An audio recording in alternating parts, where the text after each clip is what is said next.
కొన్ని కనిపెట్టి. నందమూరి కళ్యాణ్ రామ్ నటించినటువంటి డెవిల్ చిత్రము బాక్సాఫీస్ దగ్గర మంచి వసూలను రాబడుతుంది.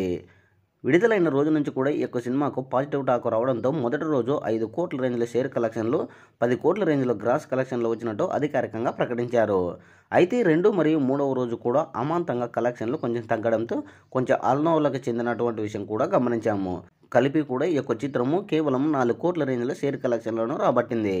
అంటే మొదటి 4 రోజులు కంప్లీట్ అయ్యేసరికి ఈ యొక్క చిత్రము 8 కోట్ల రేంజ్లో షేర్ కలెక్షన్లు, 16 కోట్ల రేంజ్లో గ్రాస్ కలెక్షన్లు సాధించింది. ఇక 4 మరియు 5వ రోజు మొత్తం కలుపుకొని ఈ యొక్క చిత్రము 10 కోట్ల రేంజ్లో షేర్ కలెక్షన్లు, 23 కోట్ల గ్రాస్ కలెక్షన్లు వచ్చినట్టు అధికారికంగా పోస్టరు విడుదల చేశారు మేకర్స్. అయితే 21 కోట్ల బ్రేక్ బరిలో దిగిన ఈ యొక్క చిత్రము కేవలము 10 కోట్లు రాబడితే ఈ సినిమా హిట్ స్టేటస్కు చేరుకుంటుంది. ఇప్పుడు 5 రోజులు కంప్లీట్ అయ్యేసరికి 10 కోట్ల షేరు, 22 కోట్ల గ్రాస్ కలెక్షన్లో వచ్చింది. సంక్రాంతి వరకు ఏ సినిమాలు లేకపోవడంతో ఈ యొక్క సినిమా ఈ వారంలో ఎలాంటి కలెక్షన్ రాబడుతుందో అనేది చూడవలసి ఉంటుంది.